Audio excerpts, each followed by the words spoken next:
금감원이 최근 NH선물에서 7조 원대 이상 외화 송금 거래가 발생한 정황을 포착하고 현장 검사에 착수했습니다. 금감원에 따르면 중국 국적의 외국인 투자법인 대표는 원달러 선물 거래 명목으로 NH선물의 법인 명의의 위탁 계좌를 개설하는 수법을 사용한 것으로 나타났습니다. 검찰이 암호화폐 거래소 빗썸의 최대 주주와 경영진의 횡령 혐의 수사를 위해서 빗썸 관련 회사에 대한 압수수색을 벌였다는 소식에 관계사들의 주가가 급락했습니다. 앞서 검찰은 지난 7일 빗썸 관계사 경영진의 횡령 혐의를 포착해 강제 수사에 착수한 것으로 알려졌습니다. 야나두가 자체 신규 메타버스 홈트레이닝 서비스인 야피사이클을 통해 암호화폐 발행을 검토 중입니다. 관련 업계에 따르면 야나두는 현재 아바타 중심의 메타버스 플랫폼 관련 신사업 추진을 기획하고 개발 직군을 모집하고 있는 것으로 확인됐습니다. 권도영 테라폼레스 대표가 오는 19일 여권 무효화로 불법 체류자 신분이 될 처지에 처했습니다. 외교부는 지난 5일 검찰의 요청에 권 대표에 대한 여권 반납 명령을 외교부 홈페이지에 공시하기도 했습니다. 암호화폐 거래소 직원이 회사 소유 비트코인 3억 원 상당을 횡령해서 1심에서 실형을 선고받았습니다. 서울중앙지법 5단독은 업무상 횡령 혐의로 재판에 넘겨진 A씨에게 징역 2년을 선고한 것으로 밝혀졌습니다. 포르투갈 정부가 2023년도 정부 예산안을 통해 28%의 세율을 책정했습니다. 정부는 이외에도 무료 암호화폐 이체에 대해서 10% 세금 부과도 검토 중인 것으로 알려졌습니다.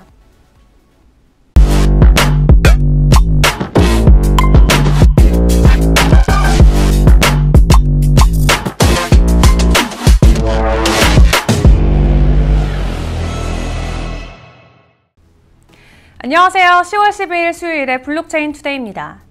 지난 8월에 12,053개 브라질 기업이 암호화폐를 구매한 것으로 나타났습니다. 이는 지난 6월 11,797개 기업인 기록을 넘어서는 수준인데요. 세무당국은 브라질 기업들이 약 3조 원 규모의 암호화폐를 보유하고 있다고 밝혔습니다.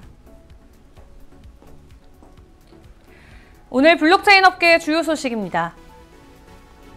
금융감독원이 최근 NH선물에서 7조 원대 이상의 외화 송금 거래가 발생한 정황을 포착하고 현장 검사에 착수했습니다. 금감원에 따르면 중국 국적의 외국인 투자 법인 대표는 원달러 선물 거래 명목으로 NH선물의 법인 명의의 위탁 계좌를 개설하는 수법을 사용했는데요. 국내 거래소에서 인출한 자금을 외국인 투자법인 대표와 다수의 개인을 통해 외국인 투자법인 계좌로 모은 이후 NH선물에 개설된 법인 위탁 계좌로 이체해서 NH선물이 은행에 개설한 투자 전용 대회 계정을 통해 외국인 투자법인의 해외 계좌로 송금하는 방식입니다. 또한 외국인 투자법인의 해외 계좌에서 NH선물의 법인 위탁 계좌로 송금에 환전한 이후에 외국 투자법인의 국내 계좌로 자금을 이체해 다수의 개인을 거쳐 국내 거래소로 송금하는 방식도 사용됐는데요. 금감원은 NH선물을 이용한 외화 송금의 경우 파생상품 거래에 대한 투자금 회수 형태이기 때문에 돈이 오고 가는 목적을 따로 증빙할 필요가 없어서 비교적 수월하게 돈을 빼돌릴 수 있었던 것으로 보고 있습니다. 검찰이 암호화폐 거래소 빗썸의 최대 주주와 경영진의 횡령 혐의 수사를 위해서 빗썸 관련 회사에 대한 압수수색을 벌였다는 소식에 관계사들의 주가가 급락했습니다. 앞서 검찰은 지난 7일 빗썸 관계사 경영진의 횡령 혐의를 포착해서 강제 수사에 착수했는데요. 서울 남부지검 금융조사 2부는 비덴트, 인바이오젠, 버키스튜디오 등의 검사와 수사권을 보내 전산자료와 회계 장부 등을 확보했습니다. 이는 빗썸 관계사의 횡령 혐의를 수사하기 위함인데 비덴트는 빗썸홀딩스 지분 34.22%를 가진 단일 최대 주주이며 비덴트의 최대 주주는 인바이오젠이고 인바이오젠의 최대 주주는 버키스튜디오이기 때문에 이에 비덴트는 약 17%, 인바이오젠은 25%, 버키스튜디오는 16%의 내림세를 보였습니다. 다만 빗썸은 압수수색 대상에서 제외된 것으로 알려졌습니다. 카카오 계열 인터넷 교육업체 야나두가 자체 신규 메타버스 홈트레이닝 서비스인 야피사이클을 통해 암호화폐 발행을 검토 중입니다. 관련 업계에 따르면 야나두는 현재 아바타 중심의 메타버스 플랫폼 관련 신사업 추진을 기획하고 개발 직군을 모집하고 있는데요. 야나두가 개발 중인 메타버스 앱에는 NFT 등 암호화폐 지갑, AR, 커뮤니티, 퀘스트 등의 기능이 포함될 계획입니다. 특히 야나두는 우대사항으로 ICO 실제 경험자 및 이더리움 토큰 발행 경험자를 언급해서 자체 암호화폐를 이더리움 기반 토큰으로 발행할 가능성이 높은데요. 다만 이에 대해 야나두 관계자는 야피사이클 마일리지 시스템을 더 발전시킨 형태로 블록체인 기반 암호화폐 발행을 검토하고 있다면서 구체적인 발행 시기 등은 정하지 않았다고 밝혔습니다. 테라 루나 사태의 핵심 인물인 권도영 테라폼레스 대표가 오는 19일 여권 무효화로 불법 체류자 신분이 될 처지에 처했습니다. 외교부는 지난 5일 검찰의 요청에 권 대표에 대한 여권 반납 명령을 외교부 홈페이지에 공시했는데요. 이 현행법은 공시 이후 14일 이내에 여권을 반납하지 않으면 여권 효력이 상실된다고 규정하고 있습니다. 여권이 효력을 잃으면 권 대표는 타국에서 불법 체류자 신분이 되는데 강제 추방 대상이 됩니다. 현재 그는 해외에 체류 중인 것으로만 알려졌을 뿐 정확한 소재지는 파악되지 않고 있는데 이 폭락 사태 전인 지난 4월 한국에서 싱가포르로 거처를 옮겼다는 얘기도 있었지만 싱가포르 경찰은 이를 부인한 바 있습니다. 암호화폐 거래소 직원이 회사 소유의 비트코인 3억 원 상당을 횡령해서 1심에서 실형을 선고받았습니다. 서울중앙지법 5단독은 업무상 횡령 혐의로 재판에 넘겨진 A씨에게 징역 2년을 선고했는데요. 암호화폐 거래소 운영업체 직원이던 A씨는 지난 2018년 6월부터 2019년 2월까지 총 53차례에 걸쳐서 회사 소유 비트코인 3억 원 상당을 횡령한 혐의로 기소됐습니다. A씨는 전산관리 권한을 이용해서 업무상 보관하던 비트코인을 자신의 전자지갑으로 이체했는데요.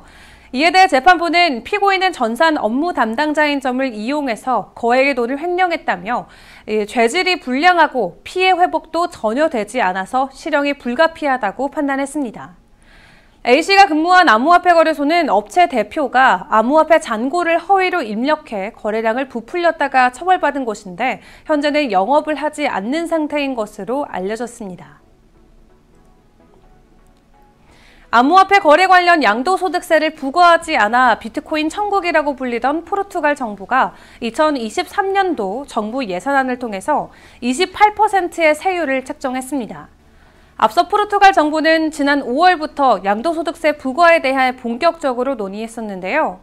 당시까지 정부는 암호화폐를 자산이 아닌 통화로 취급해서 개인 투자자에게 양도소득세 납부를 면제했습니다. 또 포르투갈 정부는 지난 10월 발표한 내년도 정부 예산안을 통해서 1년 미만 암호화폐 보유자에 대한 소득세를 28%로 부과할 방침이라고 밝혔는데요. 양도소득세 이외에도 무료 암호화폐 이체에 대해서는 10% 세금 부과도 검토 중인 것으로 알려졌습니다. 다만 1년 이상 보유자의 경우 과세하지 않을 전망인데 예산안이 현재 국회 승인을 받아야 한다는 점에서 세부 내용이 변결된 가능성도 있습니다. 크립토컨트의 기고자인 이더 웨일 헌터가 비트코인 보유자 가운데 50%가 현재 손실을 보고 있는데 이는 바닥이 가까워졌음을 의미한다고 진단했습니다. 그는 역사적으로 비트코인의 보유자의 손실 비율이 높을수록 가격은 바닥에 가까웠다며 특히 이 비트코인의 비율이 50%에서 60% 사이일 때 소량이라도 비트코인을 구매한다면 추후에도 높은 수익률을 올릴 수 있다고 설명했습니다. 더욱더 자세한 비트코인 전망과 차트 분석은 정오에 방영되는 블록체인 투데이 플러스에서 함께하겠습니다. 그럼 소통의 시간대 뵐게요. 안녕.